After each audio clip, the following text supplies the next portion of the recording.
सत श्री अकाल दोस्तों, प्यार भरी फतेह कुल करे एक बार फिर तो तुहाडा साडे चैनल स्वागत है। तुसीं जुड़ गए कि उस वंड दे नाल। मैनूं ही लगदा है जात पात दा कीड़ा जां इह एक दूजे नूं नीवां दिखाउण दी जो राजनीति आ जां लोकां दे मन दे विचार आ, उच्च श्रेणियां दे मन दे विच विचार आ, ये विचारा कदे खत्म हो सकदे हैं। पहलां अनुराग ठाकुर वल्लों जो एक बयान दिता गया, बयान सुणो, फिर उस तो बाद आपां अगे गल करदे हां। आ वीडियो तुसीं जदों सुणोगे तुसीं इस गल तो अंदाज़ा ला लिओ कि इन्ने उच्चे अहुदिਆਂ ते बैठण तो भी बाद इन्हां लोकां दी सोच नहीं बदल सकी।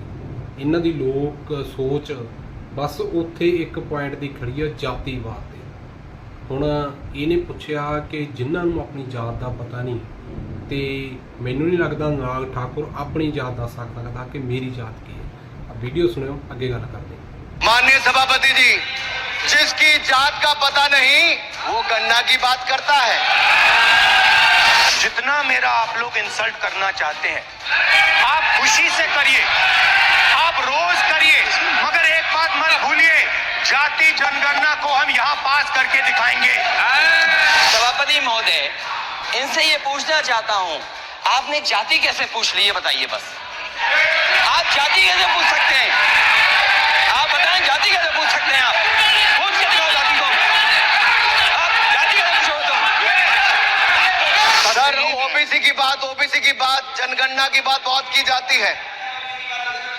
माननीय सभापति, माननीय ਹੁਣ ਇਸ ਨਾਗ ਠਾਕਰ ਨੂੰ ਕੋਈ ਪੁੱਛਣ ਵਾਲਾ ਹੋਵੇ ਕਿ ਤੁਹਾਡੀ ਕੀ ਜਾਤ ਆ, ਵੀ ਤੇਰੀ ਕੀ ਜਾਤ ਆ, ਰੱਬ ਨੇ ਤੇਰੇ ਉੱਪਰ ਕੋਈ ਸਟੈਂਪ ਨਹੀਂ ਲਾਈ, ਕੋਈ ਮੋਹਰ ਲਾ ਕੇ ਨਹੀਂ ਭੇਜੀ ਕਿ ਤੇਰੀ ਜਾਤ ਆ। ਹੁਣ ਸੰਸਦ ਦੇ ਵਿੱਚ ਵੀ ਲੋਕਾਂ ਨੂੰ ਇਹ ਗੱਲ ਲਿਖਣ ਲਈ ਮਜਬੂਰ ਲਿਖਿਆ ਗਿਆ ਕਿ ਤੇਰੀ ਜਾਤ ਕੀ ਆ, ਤੇਰਾ ਮਜ਼ਹਬ ਕੀ ਆ। ਹੁਣ ਇੱਦਾਂ ਦੇ ਅਨਪੜ੍ਹ ਲੋਕ ਜਾਂ ਨਾ ਸਮਝ ਲੋਕ ਤੁਸੀਂ ਰਾਜਨੀਤੀ ਵਿੱਚ ਚੁਣ ਕੇ ਭੇਜੇ जो संसद दे विच जातां दा अनुवाद करते फिरदे। माननीय सभापति जी, जिसकी जात का पता नहीं वो गन्ना की बात करता है।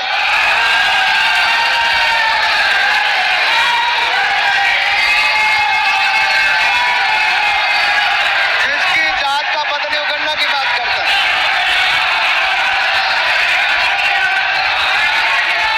हारमोनी कोई भी इदां दी नहीं। यही लोकां नूं तुसीं संसद दे विच चुण के भेजो। माननीय सभापति जी, ਜਿਹੜੇ ਬੈਠੇ ਲੋਕ ਹਾਸਲ ਹੋਏ ਨੇ ਉਹਨਾਂ ਨੂੰ ਸ਼ਾਮਲ ਹੋ ਜਾਣਾ। आपने जो आप बैठ जाए, आप बैठ जाए। माननीय अखिलेश जी, आपने जो बात उठाई है मैं उसको दिखवा लूंगा। मैं आपकी बात को ले रहा हूँ। मैं उन्होंने जो बात कही है, आप जो विरोध कर रहे हैं मैं उसको दिखवा लूंगा। आपने जो बात कही उसको मैं दिखवा लूंगा। अनुराग जी, माननीय सभा बैठ जाए, कृपया आप लोग बैठ जाए। आप बैठ जाए, आप बैठ जाए। गौरव जी। ਹੁਣ ਇਹਦਾ ਜਵਾਬ ਰਾਹੁਲ ਗਾਂਧੀ ਨੇ ਕਿਸ ਲਿਹਾਜ਼ੇ ਨਾਲ ਦਿੱਤਾ ਉਹ ਵੀ ਸੁਣਿਓ।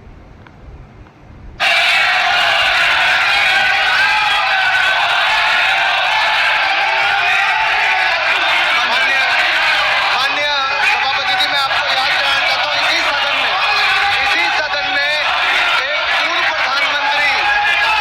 प्रधानमंत्री जी ने RG1 ने ओबीसी को आरक्षण देने का विरोध किया था।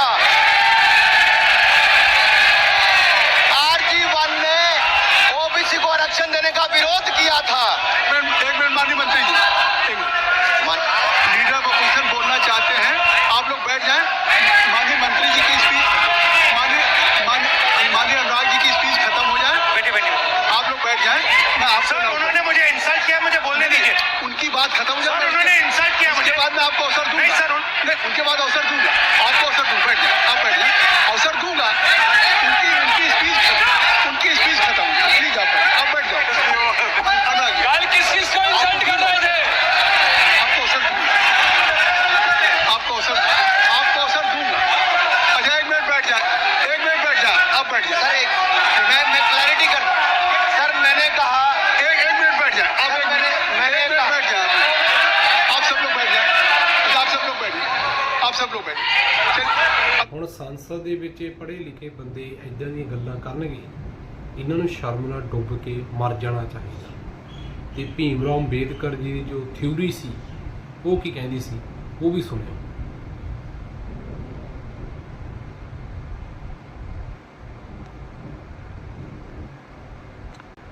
ਆ ਵੀਡੀਓ ਵੀ ਤੁਹਾਡੇ ਲਈ ਦੇਖਣੀ ਬਹੁਤ ਜ਼ਰੂਰੀ ਆ, ਤੁਹਾਨੂੰ ਇਥੋਂ ਪਤਾ ਲੱਗ ਜੂ ਕਿ ਤੁਹਾਡੀ ਸਥਿਤੀ ਕੀ ਆ।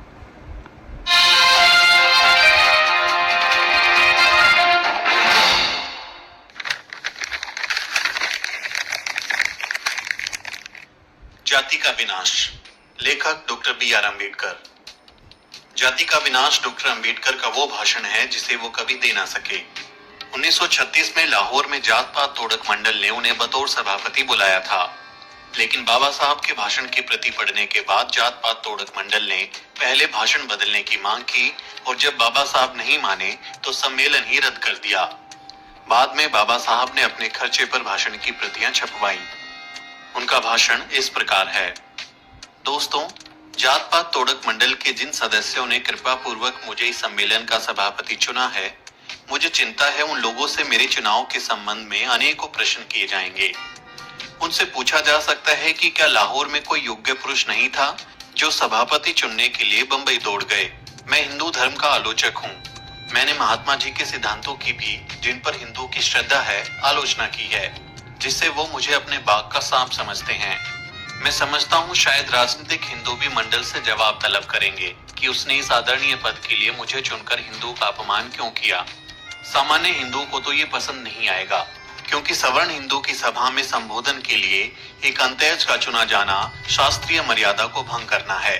अंत्यज कितना भी अनुभवी क्यों न हो, शास्त्र उसे उपदेष्टा स्वीकार करने की आज्ञा नहीं दे सकते। शास्त्रानुसार ब्राह्मण ही तीनों वर्णों का उपदेष्टा और गुरु है। हिंदू राज्य के संस्थापक शिवाजी के गुरु संत रामदास जी ने अपने मराठी ग्रंथ दासबोध में हिंदू से प्रश्न किया है कि क्या तुम किसी अंत्यज को जो तुम्हारे सभी प्रश्नों का उत्तर दे सकता है अपना गुरु स्वीकार कर सकते हो। यही सवाल यदि मैं करूं तो मंडल के पास इसका क्या उत्तर होगा। उस कारण को तो मंडल ही जानता है, जिसने उसे बंबई भेजा और जिसने उसे मेरे जैसे व्यक्ति को, जो हिंदू धर्म का इतना विरोधी और अंत्यज है, मर्यादा के विरुद्ध सवर्ण हिंदू को संबोधन करने के लिए सभापति चुना। अपने संबंध में मैं आपसे ये कहने की अनुमति चाहता हूँ कि मैंने आपके निमंत्रण को अपनी एवं अछूत साथियों की इच्छा से स्वीकार नहीं किया। मैं जानता हूँ हिंदू मुझसे और मेरे भाइयों से घृणा करते हैं, इसलिए मैंने सदा अपने को उनसे अलग रखा और अपने विचारों का प्रकाश अपने प्लेटफॉर्म पर करता रहा। हिंदुओं के प्लेटफॉर्म पर अपनी बातें सुनाकर अपने को उनके ऊपर रखने की मैंने कभी इच्छा नहीं की। यहाँ भी मैं अपनी इच्छा से नहीं, आपके चुनाव से आया हूँ। मैंने इससे इनकार करना इसलिए उचित नहीं समझा क्योंकि मुझे बताया गया कि सम्मेलन का उद्देश्य सामाजिक सुधार है और समाज सुधार एक ऐसा विषय है जिससे मुझे मोह है, खासकर उस दशा में जब आप समझते हो कि इस काम से मैं आपकी कुछ सहायता कर सकता हूँ। उस समस्या के हल के लिए आप कहाँ तक ग्रहण कर सकेंगे। इस प्राकथन के साथ अब मैं मुख्य विषय पर अपने विचार आपके सामने रखने की अनुमति चाहता हूँ।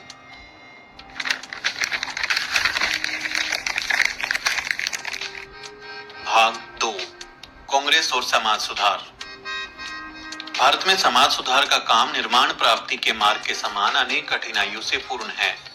कारण भारत में समाज सुधार के मित्र थोड़े हैं और शत्रु बहुत अधिक हैं। इंडियन नेशनल कांग्रेस देश की सबसे बड़ी संस्था है, किंतु समाज सुधार के साथ उसका व्यवहार कैसा रहा है, पहले इसी पर नजर डालिए। पश्चिमी विद्वानों के संपर्क में जब ये देश आया तो लोग मानने लगे कि कुरीतियों से आक्रांत हिंदू समाज में सामाजिक चेतना नहीं रही, अतः कुरीतियों को मिटाने का प्रयास निरंतर होना चाहिए। इस सत्य को स्वीकार कर लेने के कारण ही कांग्रेस के जन्म के साथ सोशल कॉन्फ्रेंस यानी समाज सुधार सम्मेलन की भी नींव रखी गई और कांग्रेस अधिवेशन के साथ ही उसी पंडाल में सोशल कॉन्फ्रेंस का भी अधिवेशन होने लगा।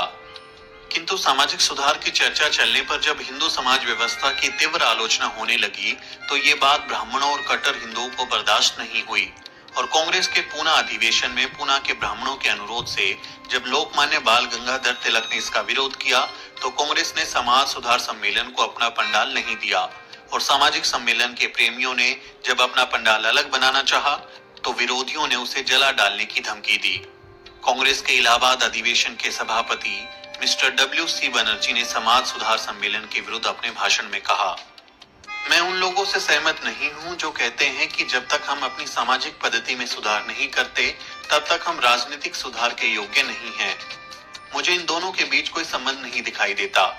क्या हम राजनीतिक सुधार के योग्य इसलिए नहीं हैं क्योंकि हमारी विधवाओं का पुनर्विवाह नहीं होता और हमारी लड़कियों की शादी कम उम्र में हो जाती है, या हमारी पत्नियां और पुत्रियां हमारे साथ गाड़ी में बैठकर हमारे मित्रों से मिलने नहीं जाती क्योंकि हम अपनी बेटियों को ऑक्सफोर्ड और कैम्ब्रिज में पढ़ने के लिए नहीं भेजते। मिस्टर बनर्जी के इन आक्षेपों के पर्याप्त उत्तर हैं। उनसे पूछा जा सकता है, क्या आपको मालूम है कि हिंदू समाज व्यवस्था ने देश की पंचमांश जनसंख्या को अछूत बना रखा है? पेशवाओं के शासनकाल में महाराष्ट्र में उन अछूतों को सड़क पर चलने की आज्ञा नहीं थी जिस पर कोई सवर्ण हिंदू चल रहा हो। इनके लिए आदेश था कि ये अपनी कलाई में या गले में काला धागा बांधे ताकि हिंदू इन्हें भूल से ना छू ले। पेशवाओं की राजधानी पूना में तो इन अछूतों के लिए ये आदेश था कि वो कमर में झाड़ू बांधकर चले ताकि इनके पैरों के चिन्ह झाड़ू से मिट जाएं और कोई हिंदू इनके पद चिन्हों पर पैर रखकर अपवित्र न हो जाए। अछूत अपने गले में हांडी बांधकर चले और जब थूकना हो तो उसी में थूके। भूमि पर पड़े हुए अछूत के थूक पर किसी हिंदू का पैर पड़ जाने से वो अपवित्र हो जाएगा। अछूत भी मनुष्य हैं, पेशवा ब्राह्मण भी मनुष्य हैं। एक मनुष्य का दूसरे मनुष्य के साथ ये व्यवहार। इसी तरह मध्य भारत में गरीब बलाई जाति के विरुद्ध वहां के कालोटों, राजपूतों और ब्राह्मणों ने इंदौर जिले के 15 गांव में ऐसे अमानवीय कानून बनाए थे जिनका पालन न कर सकने के कारण बलाइयों को स्त्री बच्चों सहित उन चारों को छोड़कर जहां उनके बाप दादे पीढ़ियों से रहते आए थे, धार, देवास, बागली, भोपाल, ग्वालियर और दूसरे निकटवर्ती राज्यों के सुनसान गांवों में चला जाना पड़ा और इन नए घरों में उनके साथ जैसी बीती वो अवर्णनीय है। बलाई भी मनुष्य है और ब्राह्मण राजपूत भी मनुष्य है। गुजरात के अंतर्गत कविथा ग्राम की घटना अभी पिछले साल की है। कविथा के हिंदुओं के अछूतों के बच्चों को सरकारी स्कूलों में पढ़ने नहीं दिया।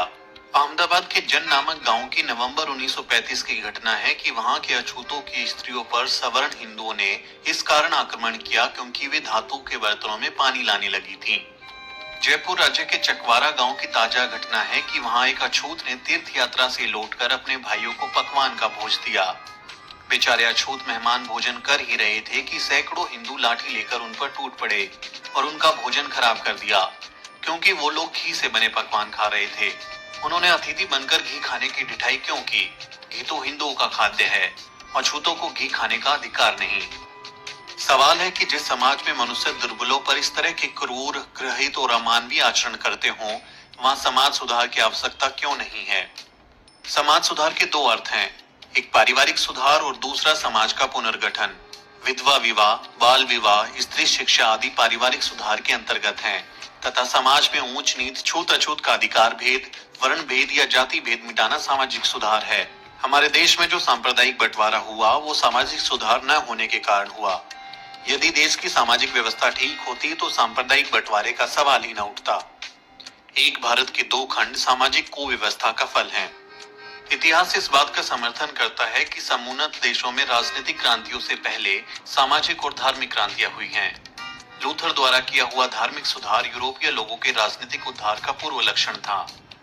प्योरिटनिज्म एक धार्मिक सुधार था और इसने नए संसार की नींव रखी। अमेरिकी स्वतंत्रता का युद्ध जीता। हजरत मोहम्मद द्वारा धार्मिक क्रांतियां होने के बाद ही अरबों ने राजनीतिक शक्ति प्राप्त की। भगवान बुद्ध द्वारा हुई धार्मिक क्रांति के फलस्वरूप ही चंद्रगुप्त और अशोक जैसे सम्राट हुए। साधु संतों द्वारा की हुई धार्मिक क्रांति के बाद ही शिवाजी हिंदू राष्ट्र की स्थापना कर सके। गुरु नानक द्वारा पैदा की गई धार्मिक क्रांति के फलस्वरूप ही सिखों ने राजनीतिक शक्ति प्राप्त की। तब कैसे कहा जा सकता है कि शक्तिशाली और सुदृढ़ राष्ट्र को बनाने के लिए धार्मिक और सामाजिक क्रांति की आवश्यकता नहीं है?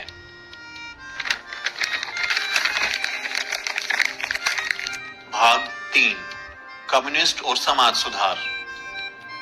कांग्रेस के बाद राजनीतिज्ञों का दूसरा दल कम्युनिस्ट यानी साम्यवादियों का है। इस दल के सिद्धांत सामाजिक अवस्था के अनुरूप स्थिर हुए। मार्क्सवादियों का उद्देश्य धार्मिक असमानता को मिटाकर समाज में समता लाना है। कम्युनिस्ट कहते हैं मनुष्य एक आर्थिक प्राणी है, उसकी आकांक्षाएं और चेष्टाएं आर्थिक तथ्यों से बंधी हुई हैं। ये लोग वर्ण भेद और जाति भेद मिटाकर सामाजिक समता पर ही सारी शक्ति लगा देते हैं। इनके मत में धार्मिक और सामाजिक सुधार भ्रम मात्र हैं। सांपत्तिक शक्ति ही एकमात्र शक्ति है। इस बात को मानव समाज का अध्ययन करने वाला कोई भी मनुष्य स्वीकार नहीं करेगा। साधु संतों का सर्वसाधारण पर जो शासन होता है वह इस विचार का अपवाद है। भारत के करोड़ों लोग लंगोटधारी संपत्तिहीन साधु संतों की आज्ञा मानते हैं और अपना अंगूठी छल्ला बेचकर काशी, मक्का आदि तीर्थों के दर्शन को जाते हैं। ऐसा क्यों होता है? भारत का इतिहास बताता है कि धर्म एक बड़ी शक्ति है। भारत में पुरोहितों का शासन मजिस्ट्रेट से भी बढ़कर है। यहाँ काउंसिलों के चुनाव और हड़तालों को भी आसानी से धार्मिक रंगत मिल जाती है। भारत ही नहीं, यूरोप के इतिहास में भी धर्म की प्रबलता पाई जाती है। रोम के प्रजातंत्री शासन काल में एक काउंसिल यानी प्रतिनिधि दूसरे काउंसिल के काम को रद्द कर देता था। वहां प्लोवियनों और पेस्ट्रिशियनों का संघर्ष था। रोम की जनता का यह धार्मिक विश्वास था कि कोई भी अफसर वहां किसी पद को ग्रहण नहीं कर सकता जब तक डेल्फी देवी की देववाणी उसे स्वीकार न करे। डेल्फी देवी के पुरोहित पेट्रिशियंस थे, इसलिए जब कभी प्लेवियन ऐसे व्यक्ति को अपना नेता चुनते जो पेट्रिशियनों के विरुद्ध पार्टी मैन होता तो देववाणी सदा विघोषित कर देती कि डेल्फी देवी उसे स्वीकार नहीं करती। इस कारण प्लेवियनों को कभी अपना ऐसा प्रतिनिधि न मिल सका जो पेट्रिशियनों का मुकाबला करता। प्लेवियन लोग इस ठगी को इसलिए स्वीकार कर लेते क्योंकि उनका अपना भी विश्वास था कि देवी की स्वीकृति आवश्यक है, केवल जनता द्वारा चुना जाना ही पर्याप्त नहीं है। धार्मिक विश्वास छोड़ने के बदले प्लेवियनों ने अपना लौकिक नाम छोड़ दिया। क्या इससे ये सिद्ध नहीं होता कि प्लेवियन संपत्ति की अपेक्षा धर्म को अधिक महत्व देते थे? धर्म, सामाजिक स्थिति और संपत्ति ये तीनों प्रभुता के स्रोत हैं। आज के यूरोपीय समाज में संपत्ति की प्रमुखता है, किंतु भारत में धर्म और सामाजिक व्यवस्था का सुधार किए बिना आप धार्मिक सुधार नहीं कर सकते। क्या भारत का सर्वहारा वर्ग ऐसी क्रांति लाने के लिए इकट्ठा हो जाएगा? इसके लिए उसे प्रेरणा तभी मिल सकती है जब उसे विश्वास हो जाए कि जिनके साथ वो काम कर रहा है वे समता, बंधुता और न्याय के लिए ही संघर्ष कर रहे हैं तथा क्रांति के बाद वर्ण, जाति और धर्म का कोई भेद न रहेगा। मार्क्सवादियों का केवल ये कहना काफी नहीं कि मैं जाति भेद को नहीं मानता। भारत में जहां साधारण जनता धनी और निर्धन, ब्राह्मण और शूद्र एवं ऊंच नीच के भेद को मानती है और इसे पूर्व जन्मों के कर्मों का फल और विधाता का विधान अथवा तकदीर समझती है, वहां केवल धनवानों के विरुद्ध कैसे इकट्ठी हो सकती है? और यदि नहीं इकट्ठी हो सकती तो ऐसी आर्थिक क्रांति का होना ही असंभव है। यदि किसी कारण ऐसी क्रांति हो भी गई तो ब्राह्मण, शूद्र, ऊंच नीच और वर्ण जाति के भेदभाव को उत्पन्न करने वाले पक्षपातों से युद्ध किए बिना मार्क्सवादी शासन वहां चल सकना संभव नहीं। आप किसी भी ओर मुंह कीजिए, वर्ण भेद और जाति भेद एक ऐसा राक्षस है जो सब ओर से आपका मार्ग रोके हुए है। जब तक आप इस राक्षस को वध नहीं करते, आप ना यहाँ राजनीतिक सुधार कर सकते हैं और ना आर्थिक सुधार। ਹੁਣ ਇਹ ਵੀਡੀਓ ਤੁਸੀਂ ਦੇਖੀ, ਇਹ ਵੀਡੀਓ ਦਿਖਾਉਣ ਦੇ ਪਿੱਛੇ ਮਕਸਦ ਇਹ ਸੀ ਕਿ ਅਨੁਰਾਗ ਠਾਕੁਰ ਵਰਗੇ ਲੋਕ ਜੋ ਅੱਜ ਪੁੱਛਦੇ ਨੇ ਕਿ ਇਹਨਾਂ ਨੂੰ ਇਹ ਨਹੀਂ ਪਤਾ ਕਿ ਤੁਹਾਡੀ ਜਾਤ ਕੀ ਆ, ਇਹੀ ਜਾਤ ਪਾਤ ਦਾ ਕੀਲਾ ਬਾਬਾ ਸਾਹਿਬ ਡਾਕਟਰ ਭੀਮ ਰਾਓ ਅੰਬੇਦਕਰ ਨੇ ਇਹਨਾਂ ਦੇ ਗਲਾਂ ਦੇ ਵਿੱਚੋਂ ਕੱਢਿਆ ਸੀ। ਇਹ ਲੋਕਾਂ ਨੇ ਜਾਤਾਂ ਦੇ ਨਾਂ 'ਤੇ, ਧਰਮਾਂ ਦੇ ਨਾਂ 'ਤੇ, ਮਜ਼ਹਬਾਂ ਦੇ ਨਾਂ 'ਤੇ ਲੋਕਾਂ ਨੂੰ ਲੁੱਟਿਆ ਵੀ ਆ ਅਤੇ ਕੁੱਟਿਆ ਵੀ ਆ। ਇਹ ਵੀਡੀਓ ਹੋ ਸਕੇ ਤਾਂ ਅਨੁਰਾਗ ਠਾਕੁਰ ਤੱਕ ਜ਼ਰੂਰ ਪਹੁੰਚਾਇਓ ਤਾਂ ਕਿ ਵੀਡੀਓ ਪੂਰੀ ਦਿਖੇ ਅਤੇ ਇਹ ਵੀ ਸਪਸ਼ਟ ਕਰੇ ਕਿ ਤੇਰੀ ਅਸਲ ਜਾਤ ਕੀ ਹੈ, ਕਿ ਰੱਬ ਨੇ ਤੇਰੇ 'ਤੇ ਸਪੈਸ਼ਲ ਕੋਈ ਸਟੈਂਪ ਲਾਈ ਆ, ਮੋਹਰ ਲਾਈ ਆ ਜਾਂ ਲਿਖਿਆ ਕਿ ਤੇਰੀ ਜਾਤ ਕੀ ਹੈ। ਇਹੋ ਜਿਹੇ ਲੋਕਾਂ ਨੂੰ ਰਾਜਨੀਤੀ ਤੋਂ ਦੂਰ ਰੱਖਿਆ ਜਾਵੇ, ਇਹਨਾਂ ਲੋਕਾਂ ਨੂੰ ਘਰੇ ਬਿਠਾਇਆ ਜਾਵੇ, ਉਹੀ ਚੱਲਦਾ। ਸਤਿ ਸ਼੍ਰੀ ਅਕਾਲ।